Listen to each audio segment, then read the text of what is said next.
오늘은 유다 사람 삼천과 나귀의 턱뼈, 유다 사람 삼천과 나귀의 턱뼈 이런 제목으로 하나님 말씀 나누도록 하겠습니다. 우리가 지난번에 말씀을 봤는데 삼손이 블레셋 사람들에게 보복을 했습니다. 그러면서 오늘 9절 함께 읽어보겠습니다. 이에 블레셋 사람들이 올라와 유다의 진을 치고 레이에 가득한지라. 아멘. 블레셋 사람들이 유다로 올라왔습니다.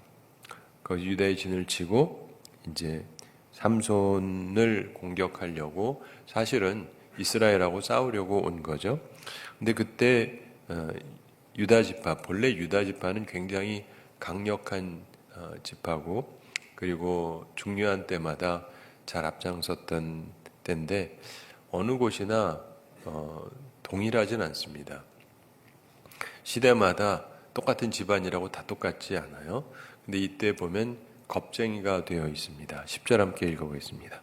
유다 사람들이 이르되 너희가 어찌하여 올라와서 우리를 치느냐. 그들이 대답하되 우리가 올라온 것은 삼손을 결박하여 그가 우리에게 행한 대로 그에게 행하려 함이로라 하는지라. 아멘. 유다 지파 사람 3,000명이 결국은 삼손을 잡아주려고 하는데 즉 군대가 삼손 한 명을 잡으려고 오게 됩니다. 보통 어려움이 있을 때 이들 유다 지파는 그들의 조상들은 지도자를 구하려고 했었습니다. 그런데 이들은 용사를 그들의 지도자로 삼지 않았습니다. 유다 사람들이 블레셋 사람한테 묻죠.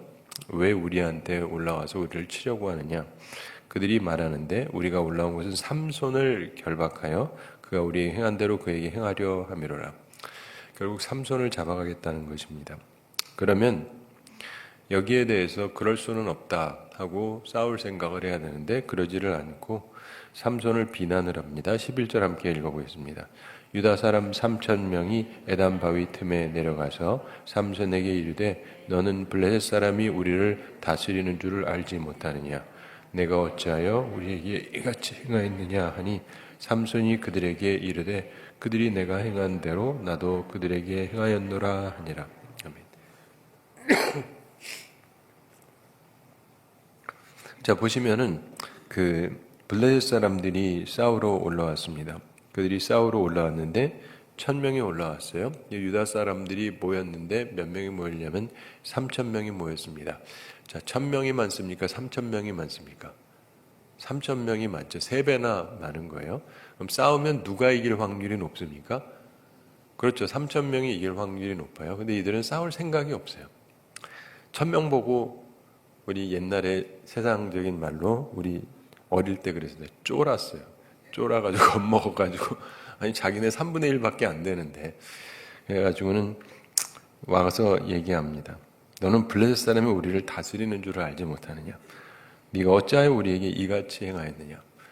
사실은 삼손이 유다 사람들에게 무슨 행동을 한 건 아니죠. 삼손이 그들에게 설명합니다. 그들이 내게 행한 대로 나도 그들에게 행하였다.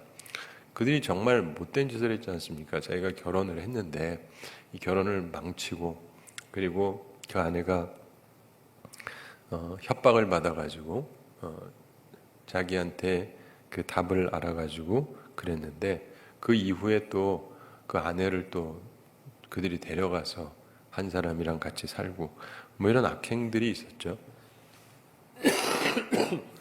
그리고 거기에 대해서도 이들이 돌이키는 것이 아니라 오히려 이 여자, 이 삼손의 아내하고 장인이랑 죽여버리고 뭐 이런 일들을 보면서 삼손이 그들을 보복을 합니다. 그래서 경제적인 타격을 입혔죠. 그래서 그런 일을 했다 그럽니다. 12절 함께 읽어보겠습니다.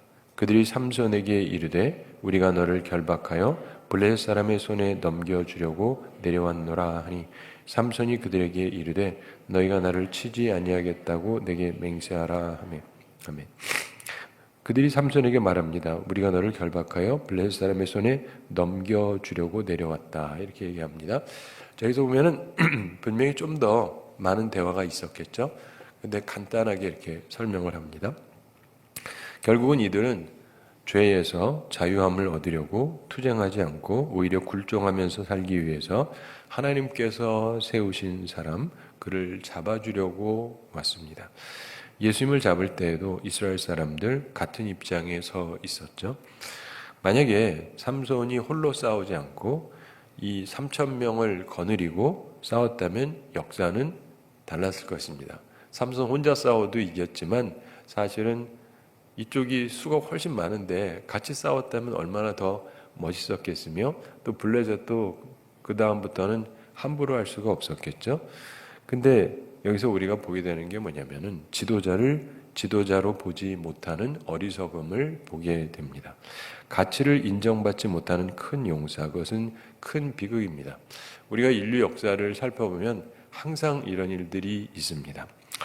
그 당시 사람들이 지도자를 지도자로 잘 인정을 안 해요. 오늘날 이 시대는 참된 지도자를 알아볼 수 있는 눈이 있기는 한가. 삼손처럼 하나님의 택함을 받았지만 하나님의 백성으로부터 아무런 도움을 받지 못한 채 홀로 서는 지도자도 있다라고 성경이 설명하고 있습니다. 13절 함께 읽어보겠습니다. 그들이 삼손에게 말하여 이르되 아니라 우리가 다만 너를 단단히 결박하여 그들의 손에 넘겨줄 뿐이요 우리가 결단코 너를 죽이지 아니하리라 하고 새 밧줄 둘로 결박하고 바위 틈에서 그를 끌어내니라. 아멘. 자, 우리가 여기서 좀 생각해 봐야 될 일이 있습니다. 우리는 성경에 있는 얘기는 어떤 면에서 그런가 보다 하고 이렇게 이야기가 쭉 흘러가니까 그런가 보다 하고 흘러가는데 우리가 그 입장에 있다면 어땠을까? 여러분이 지금 삼손이라고 생각을 해보세요. 하나님이 나를 부르셨어요. 그리고 하나님께서 주신 거룩한 분노를 가지고 우리의 적인 나라와 싸웠단 말이에요. 그쪽에 경제적인 타격을 입힌 게 사실입니다. 그리고 그들 가운데 피해를 많이 준 건 사실인데 하나님이 주시는 거룩한 분노를 가지고 그렇게 했어요. 그러면 우리 민족이 나를 칭찬해야 되잖아요. 생각해 보셨는지 모르겠지만 우리 그 일제시대 때 많은 사람들이 독립투쟁했던 거 잘 아시죠? 그래서 독립투쟁했던 사람들을 우리는 뭐라 그럽니까? 좋게 얘기하잖아요. 독립운동가다 뭐 이러면서. 일본이나 이런 데서는 그런 사람들 뭐라 그러는지 아세요? 테러리스트라고 그럽니다. 안중근, 우리는 영웅이죠. 그러나 일본에서는 테러리스트예요. 왜냐하면 자기네 나라 사람을 죽인 거니까. 그러나 우리 입장에는 그게 아니잖아요. 이해가 되시죠? 그리고 그 상황에서 그렇게 한다는 것 자체가 쉬운 일이 아닌 거죠. 못 걸고 하는 거니까. 그래서 우리 입장엔 그런데 똑같은 것도 어떻게 보느냐에 따라서 그 사람은 누구냐에 대한 규명이 틀립니다. 그러니까 그 나라에서 붙잡아서 안중근 의사를 사형시키잖아요. 그쪽이 힘을 갖고 있으니까 우리나라가 힘을 갖고 있었으면 그냥 영웅으로 추앙됐겠죠. 근데 어쨌든 적어도 우리 쪽에서는 인정을 해줘야 되잖아요. 그렇죠? 일본은 그렇다 치고 우리 쪽에서는 인정을 해줘야 되잖아요. 우리나라에서는. 근데 여기 이 내용을 보면 자신의 민족을 위해서 싸웠는데 인정받기는커녕 잡아줬다는 거예요. 안중근 의사가 있는데 우리나라 사람들이 잡아줬다. 이런 좀 너무 모양새가 안 좋지 않습니까? 그런 일은 없었던 걸로 알고 있는데 우리가 생각을 해보면 아무리 사람이 이런저런 일이 있다 할지라도 적어도 우리를 위해서 최선을 다했던 사람이라면 고마운 마음이 있어야 되는데 우리 가운데 그를 잡아당겨준다. 그러면 그건 좀 너무한 거죠. 그리고 그런 일이 벌어진다면 우리는 무슨 생각을 할까요? 일단 화가 나겠죠. 내가 우리나라를 위해서 민족을 위해서 선한 일을 했는데 칭찬은 고사하고 이들이 날더러 뭐라 그러고 또 날 잡아주겠다고 그러는 거예요. 3천 명이 나오고 이때의 심정을 생각해 보십시오. 사람은요 배신당할 때 굉장히 기분이 안 좋습니다. 근데 적이 그러는 건 한편으로 당연한데 내 편이 나의 적이 돼서 적에게 나를 넘기는 거는 기분이 상당히 나쁘죠. 우리는 이런 경우를 배신당했다 그러잖아요. 근데 이스라엘의 유다 지파, 한때 그렇게 용맹했던 지파 사람들이 물론 삼손하고는 서로 지파가 다릅니다. 삼손은 단지파예요. 근데 어쨌든 그를 위해서 함께하고 함께 싸워주려고 하지 않고 그를 결박을 해서 넘기겠다는 겁니다. 물론 너 죽이지는 않겠다 이런 얘기를 합니다. 그 세 밧줄 둘로 결박하고 바위 틈에서 그를 끌어냈다. 결국 끌어내서 넘기면 어떻게 되겠어요? 상식적으로 죽임 당하겠죠. 죽임 당하라고 주는 거예요.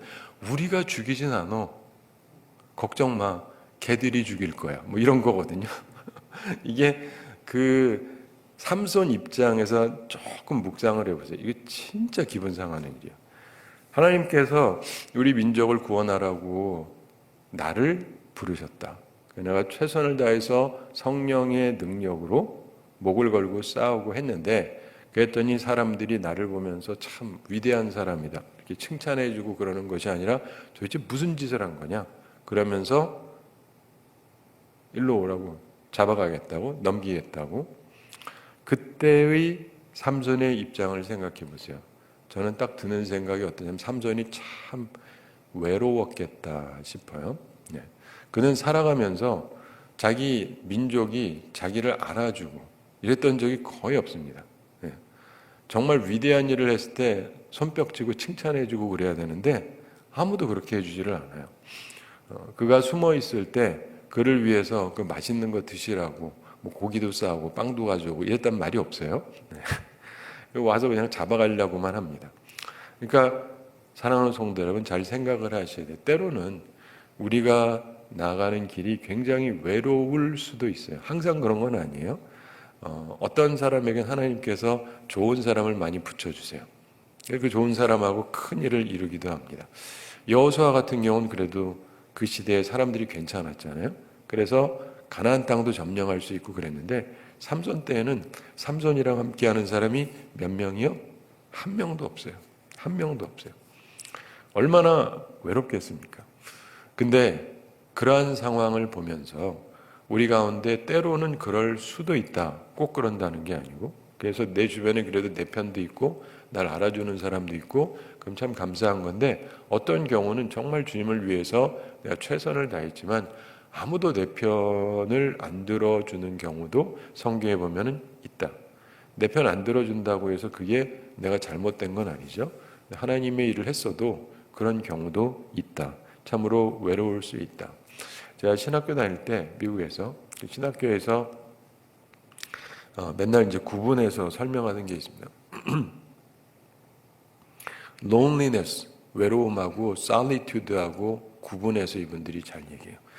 주의 종은 loneliness, 외로움이 있으면 안 되지만 solitude, 혼자 있을 줄 알아야 된다. 예. 주의 일 하다 보면 외로울 수 있어요. 그래서 외로워져서 우울증 빠지고 이러면 안 되는데, 그러면 하나님 앞에서 내가 홀로 있을 수 있어야 돼요. 그래야 주의 일을 할 수 있는 거지. 때에 따라서는 좋은 사람이 내 옆에 하나도 없을 수도 있어요. 여러분이 올해를 지내면서도 혹은 인생을 살면서 그런 일을 겪을 수도 있습니다. 그때 기억하실 것은 나만 그런 것이 아니라 삼손도 그랬다는 것을 기억하시기 바랍니다. 그런데 그때 삼손이 배신감으로 흥분하지 않았다. 이게 굉장히 중요해요. 삼손은요, 굉장히 힘 있는 사람이고 어떤 일이 생기잖아요. 그러면 분노하던 사람이었습니다. 근데 이때는 분노했다는 말이 없어요. 굉장히 큰 거거든요. 하나님의 백성을 향해서는 분노하는 법이 없어요. 이거 굉장히 큰 거예요. 그러면서 순순히 자기를 넘겨줍니다. 적어도 삼손은 자기 동족에게 한 번도 피해를 준 적이 없습니다. 그런 면에서 참으로 위대한 사람이라고 볼 수 있습니다. 그러면서 그가 블레셋 사람들하고 만나게 되는데 그때 누가 함께 하십니다. 14절 함께 읽어보겠습니다. 삼손이 레이의 이름에 블레셋 사람들이 그에게로 마주 나가며 소리 지를 때 여호와의 영이 삼손에게 갑자기 임하심에 그의 팔 위의 밧줄이 불탄 삼과 같이 그의 결박되었던 손에서 떨어진지라. 아멘. 자, 아무도 그와 함께 하지 않습니다. 근데 누가 함께 하시냐면 하나님의 영, 성령께서 그와 함께 하셨습니다. 굉장히 의미심장하고 중요한 것이죠. 레위에 이르렀더니 블레셋 사람들이 그에게 마주가면서 소리를 지릅니다. 왜 그러겠어요? 혼자 오니까 이놈 이제 때려 죽이든지 찢어 죽이든지 뭐 어떻게 할 생각을 하겠죠. 자기들은 1000명이나 되니까 한 명이 아무리 세봤자 뭐 게다가 이렇게 결박도 돼 있고. 그런데 그때 여호와의 영이 삼손에게 갑자기 임하셨다. 성령께서 그에게 임하셨다. 성령이 임하시면 권능을 받거든요. 능력이 임합니다. 사람이 이렇게 어떤 환경들을 보면 좀 마음이 웅크러들 수가 있고 두려울 수가 있어요. 근데 성령께서 임하시면 이걸 극복을 할 수가 있는데, 여러분 말이 그렇지 1000명이 내 앞에 있다. 이 경우는 어떻게 해야 되느냐 혹시 생각해 보셨어요? 최선의 방법은요, 빨리 도망가는 거예요. 맞죠? 이런 거 한 번도 생각 안 해보셨죠? 네. 당연히 싸웠다 이겼다만 들으니까 그런데 솔직히 저쪽이 있고 내가 혼자면 어떻게 해야 돼요? 도망갔다. 도망가야 맞는 거잖아요. 네. 이 걸음아 날 살려라 하고 도망을 가야 되는데 도망가지 않습니다. 왜요? 성령께서 그에게 임하셨기 때문에 두려워하지 않습니다. 그러면서 그의 팔 위에 밧줄이 불탄 삼과 같이, 삼이 불에 타는 것처럼 그의 결박되었던 손에서 떨어졌다. 하나님의 능력이 함께했기 때문에 이렇게 된 것이죠. 그러면서 15절 함께 읽어보겠습니다. 삼손이 나귀의 새 턱뼈를 보고 손을 내밀어 집어들고 그것으로 1000명을 죽이고. 아멘.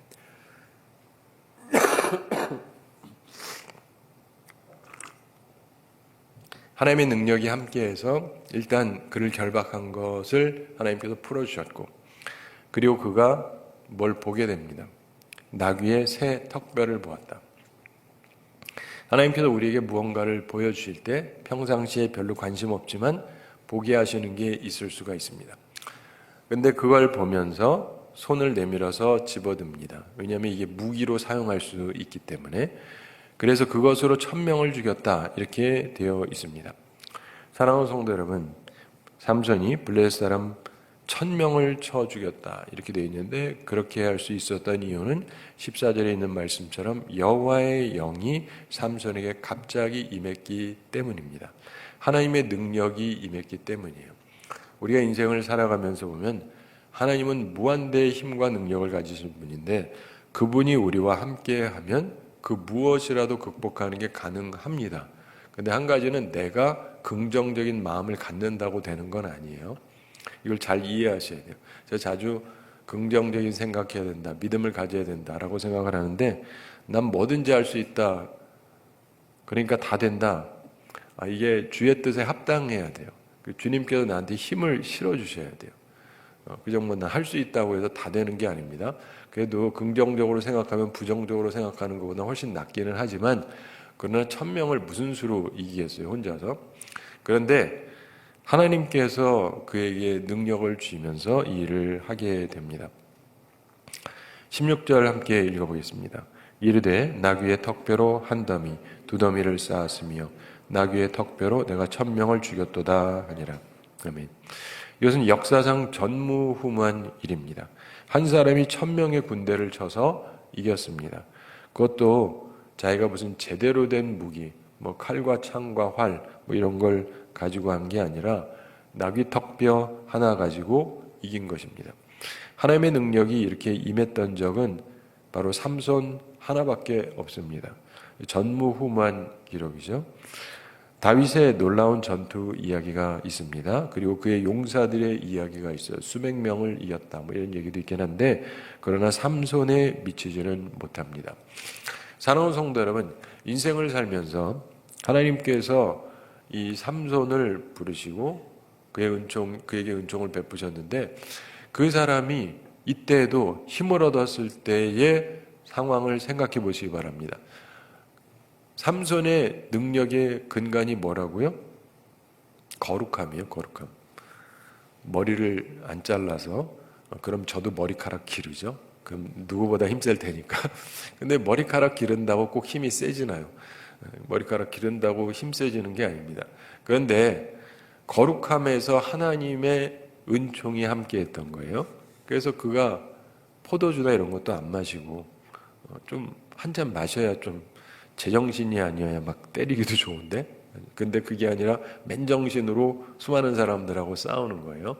근데 그가 거룩함으로 있으면서 하나님의 능력이 그와 함께 했는데 우리에게도 참으로 중요한 것 중에 하나가 그겁니다. 여기에서도 아까 말씀드린 것처럼 그가 동족을 향한 분노로 동족을 치겠다고 한 게 아니에요. 그렇죠? 동족이 잘못했죠. 우리 식으로 얘기하면 교인들이 다 못되게 구는 거예요. 이해가 되세요? 내가 바르게 했는데 교우들이 내 편을 드는 게 아니라 전부 날 남겨주겠다 그래요. 화가 나죠? 즐거우시겠어요? 화가 나는 게 정상이지. 그러니까 내가 그냥 가만히 있나 보자, 이번에 한판 벌이자, 이러지를 않았다는 거예요. 이게 작은 일이 아닙니다. 굉장히 큰 일이에요. 하나님의 사람들이 나한테 못되게 구는 거 아닙니까? 교인들이 전부 다 마음이 하나가 돼가지고 나를 돕지를 않고 나를 넘겨버리는 거예요. 그 상황이 되면 우리의 마음속에선 분노가 생기고 뭔가를 좀 해주고 싶잖아요. 나를 이렇게 괴롭게 만들었는데 뭔가 나도 갚아버리고 싶고. 근데 삼손에게 그런 마음이 티끌만큼도 없었다는 거예요. 이거 굉장한 것입니다. 많은 사람들이 이거 별거 아닌 것처럼 생각하는 것 같은데 대단한 사람이에요. 이 사람은 평생을 살면서 여인을 때렸다는 말이 없어요. 힘이 없어서가 아니고, 그렇죠? 사람들 별로 생각 안 하는데 그 사람이 여인을 때렸다라든가 그런 법이 없어요. 자기 와이프도 그렇고 자기가 사랑하던 여인도 그렇고 자기를 팔아먹었지만 그러나 내가 너 그냥 두나봐라, 뭐 찢어버리겠다라든가 이런 적이 없어요. 한 번도 위협한 적도 없고, 그리고 자기 민족이 잘못했을 때도 한 번도 보복하겠다고 생각해 본 적도 없어요. 굉장히 다른 사람이었습니다. 거룩한 사람이었죠. 우리 마음속에도 생각을 해야 돼요. 여러분 어떠신지 모르겠는데 믿음 생활하다가 보면 때로는 교인들이 참 이상할 때도 있어요. 전부 다 제정신이 아닌 것 같고 내가 잘했는데 내 편을 안 들고 다 날 나쁘다 그러고, 그러면 어떻게 되겠어요? 우리 마음이 보복을 하고 싶은데, 근데 삼손은 그러지 않았다는 거예요. 그랬더니 하나님께서 적당한 때에 힘을 실어주신 거예요. 우리는 하나님의 교회와 하나님의 백성들을 공격하는 데 힘을 쓰지 말아야 됩니다. 이제 물론 우리가 일반적인 차원에서 잘못된 것을 지적하는 것은 좀 별개죠. 삼손도 얘기는 하잖아요. 나 잘못한 거 없다. 저쪽이 잘못했다. 그래서 한다. 말은 했죠. 그러나 말 안 듣는다고 너희들 한번 나한테 맞아볼래? 하면서 때리거나 그러지 않습니다. 그렇죠? 네.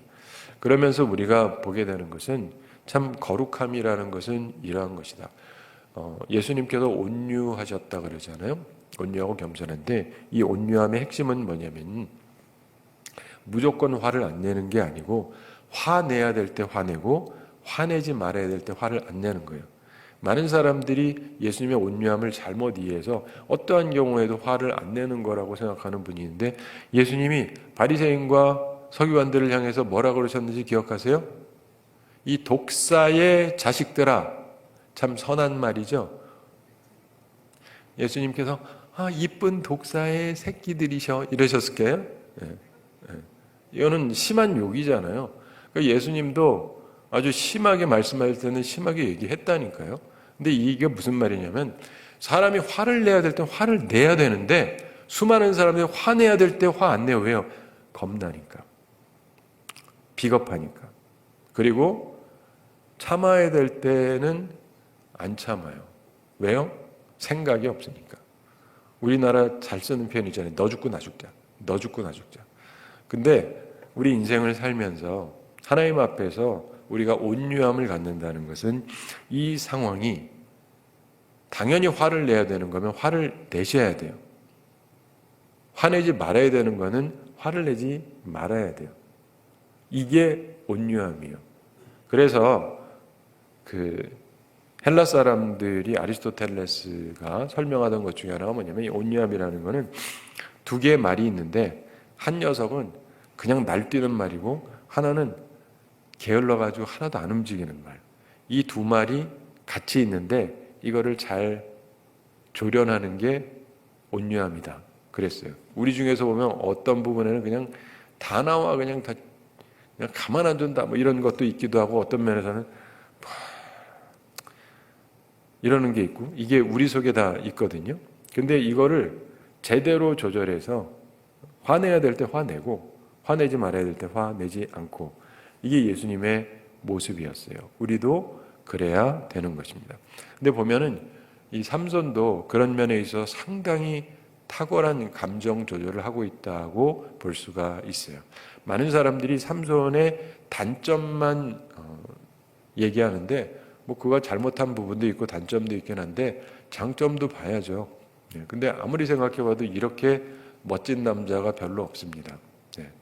그 자기 아내를 끝까지 사랑했고 자기가 좋아하던 여성에 대해서 그래도 순정을 가지고 있었고, 이런 사람은 흔하지 않아요. 그 상대방이 아무리 잘못해도 여자를 때리거나 협박을 하거나 그랬던 적 자체가 없어요. 이게 수천 년 전 얘기예요. 요즘 얘기가 아니라. 그때는 여자 때려 죽여도 별로 할 말이 없을 판인데 굉장히 인격적으로 여성을 대하고 있지 않습니까? 그 자기 민족에 대해서도 그래요.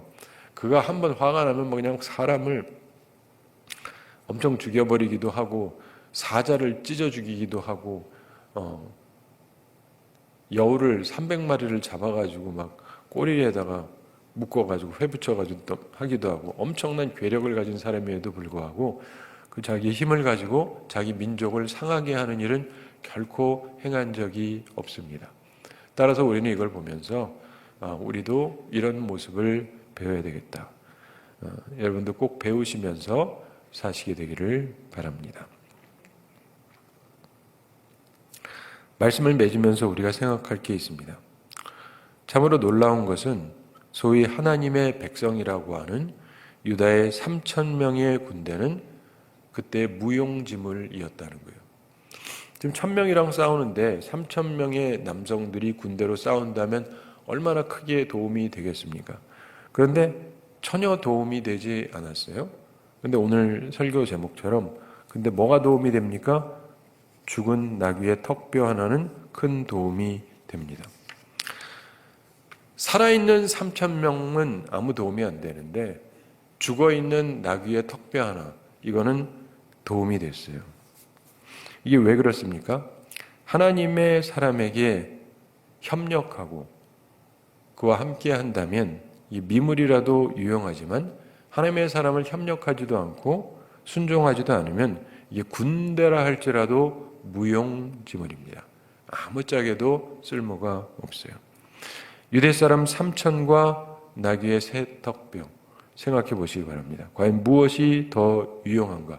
당연히 3,000명의 군대가 훨씬 더 유용하죠, 상식적으로. 그런데 상식이 통하지 않았습니다. 왜 그렇습니까? 이들은 협력하려는 마음이 없기 때문에, 그리고 순종하려고 하는 마음이 없기 때문에. 하나님의 사람의 지시를 받지 않는 사람들은 그 자체가 죽은 나귀 새끼만도, 나귀 턱뼈만도 못한 것입니다. 사랑하는 성도 여러분, 여기서 우리가 이제 잘 생각해 봐야 돼요. 내가 삼손이라고 한다면 나는 어디에다가 의지할 거냐? 우리 입장에는 3,000명이 좋잖아요. 그렇죠? 살아있는 3,000명, 하나님을 믿는다는 3,000명. 근데 이들은 나한테 도움이 하나도 안 될 거예요. 그럼에도 불구하고 이쪽에다가 기댈 거냐? 어떤 경우는 아무리 기대봤자 아무 소용이 없어요. 사람이 3,000명이나 있는데. 이해가 되시죠? 근데 전혀 도움이 안 될 수가 있습니다. 오히려 없는 이만 못할 수 있죠. 날 잡아다가 냉겨버리니까. 그러므로 이런 부분에서 우리가 생각해야 돼요. 하나님이 나와 함께 하시고 그 사람이 나한테 협력할 마음이 있고 나를 지도자로 섬기면서 함께 협력하고 순종할 생각이 있다면 모를까? 그렇지 않은 상태에서는요, 수가 많다는 게 아무 도움이 안 됩니다. 이걸 항상 염두에 두세요. 여러분이 내가 어디에 있든지, 여러분이 직장이든 사업체든 혹은 가정이든 주변의 삶에서든 사람들이 이렇게 많으니까 나한테 크게 도움이 될 거다. 뭐 계산은 충분히 할 수 있는데 계산처럼 잘 안 되는 경우가 많이 있습니다. 그런데 하나님께서 내게 은총을 베풀어 주시면 진짜 별 볼 일 없는 나귀 턱뼈 하나, 이게 도움이 될 수가 있어요. 하나님께서 내게 보여주시는 것. 우리가 잘 쓰는 표현이 있잖아요. 그 모세 같은 경우도 그가 지팡이가 있었지 않습니까? 하나님께서 그걸 가지고 이적을 행하게 하시죠. 땅에 던져봐라. 던졌더니 이게 뱀이 되죠. 다시 꼬리를 잡으라 해서 잡으니까 멀쩡해져요. 나중에 바로 앞에서 하는데 저쪽도 하니까 이쪽 지팡이가 저쪽 뱀들을 잡아먹습니다. 그리고 나중에 이걸 가지고 기적을 많이 행하죠. 강물에다가 댔더니 피가 되기도 하고, 또 이걸 가지고 대니까 물이 갈라지기도 하고, 또 어떤 곳에서는 바위에 대니까 물이 나오기도 하고, 이런 기적적인 일이 일어나는데, 잘 생각해 보시면은 그것 자체가 기적을 가진 게 아니라 하나님께서 내게 주신 그 별 볼 일 없는 하나가 하나님이 거기에다가 하나님의 능력을 더해 주시면 능력이 나타나는 거예요. 능력이 나타나는 겁니다. 이 나귀턱뼈도 마찬가지죠.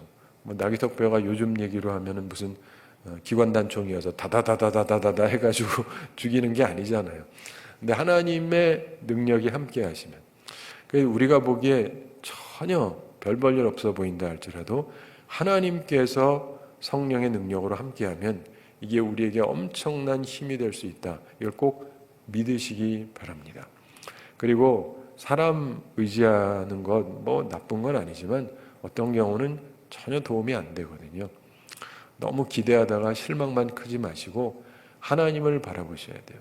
하나님께서 주시는 힘을 가지고 하나님께서 부여하는 것, 진짜 별 볼 일 없어도 나귀턱뼈 하나지만은 이거 가지고 뭐 할 수 있어요? 그러나 할 수 있죠. 예수님께서 오병이어 기적을 이루실 때에도 떡 5개랑 물고기 2마리 가지고 뭘 할 수 있습니까? 근데 되잖아요. 하나님의 능력이라는 것이 그런 것입니다. 그러므로 하나님의 능력에 제한을 두지 마세요. 중요한 건 주께서 주시는 성령의 감동을 따라서 움직이는 거예요. 올해를 지내실 때에도 이걸 잘 염두에 두세요. 살아가면서 내가 보기에 당연히 사람이 이렇게 많으니까 이게 나한테 도움이 된다. 그런데 그게 아니라 할지라도 하나님께서 내게 어떤 감동을 주시고 자잘한 거 하나 붙잡게 하신다 할지라도 이걸 가지고 내가 능력의 일을 할 수가 있어요. 하나님은 굉장히 특이하신 분이셔서 우리가 너무나 당연하게 이기는 걸 별로 안 좋아하시는 것 같아요. 그런 생각 해보셨어요? 그래서 하나님께서는 모든 조건을 다 갖춘 사람이 이기게 하는 법이 별로 없어요. 조건을 안 갖췄는데 이기게 하세요. 왜냐? 그래야 기적이잖아요. 내가 5만 명을 데리고 1000명이랑 싸운다. 이기는 게 정상 아니에요? 맞죠? 이런 거를 기적이라고 하지 않습니다. 그건 누구라도 이길 수 있죠. 하나님께서 뭐 하실 때 보면 기드온의 300용사 쓰셨을 때도 그렇고 하나님은요 작은 거 가지고 쓰기를 좋아하세요. 왜요? 그래야 하나님이 도우셨다고 말할 수가 있으니까. 하나님의 능력이다라고 말할 수 있으니까. 이해가 되세요? 그래서 자꾸 주님 이 조건이 안 맞는데 조건을 좀 더 충족하게 해주십시오. 그래야 내가 움직일 수 있습니다. 그러지 마시고 하나님을 바라보면서 성령의 인도하심을 따라서 움직이세요. 그러면 거기에서 기적이 일어나는 것입니다. 그리고 또한 동시에 우리가 나는 유대 3,000명 용사인가 아니면 나귀턱뼈인가도 한번 생각해 볼 필요가 있습니다. 과연 무엇이 더 유용하냐? 당연한 얘기죠. 사람이 유용하겠죠. 그런데 순종하지 않는 사람들, 협력하지 않는 사람은 어차피 도움이 하나도 안 돼요. 그러면 그냥 나귀턱뼈 하나라 할지라도 협력이 된다면 크게 도움이 될 수가 있어요. 그런 면에서 우리는 하나님의 사람에게 나는 어떤 존재일 것인가? 수는 많지만 하나도 도움이 안 되는 그런 사람이 될 것인가? 아니면 별 볼 일 없지만 그 손에 붙잡혀서 활용할 수 있는 존재가 될 것인가?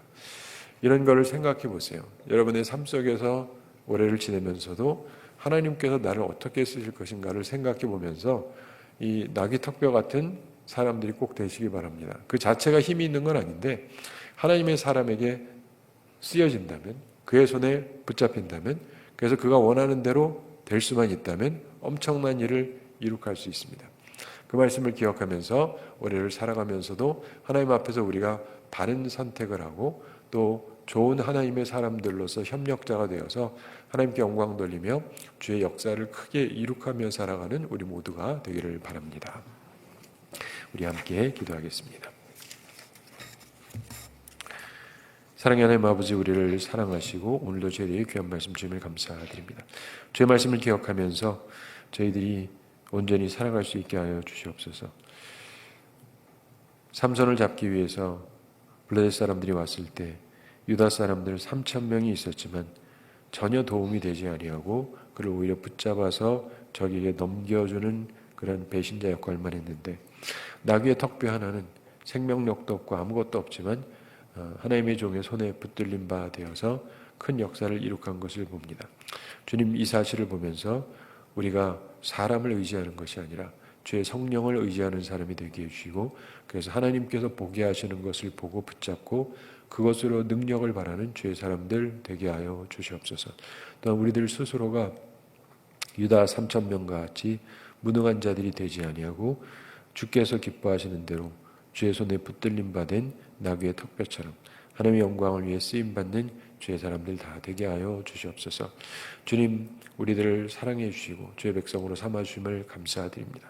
오늘 말씀을 기억하며 주께서 기뻐하시는 대로 우리의 감정을 잘 조절하고 참아야 될 곳에서 참고 분노해야 될 것에서 분노하면서 하나님의 영광을 위해 움직이는 우리들 다 되게 하여 주시옵소서. 감사드리며 예수님의 이름으로 기도드리옵나이다. 아멘.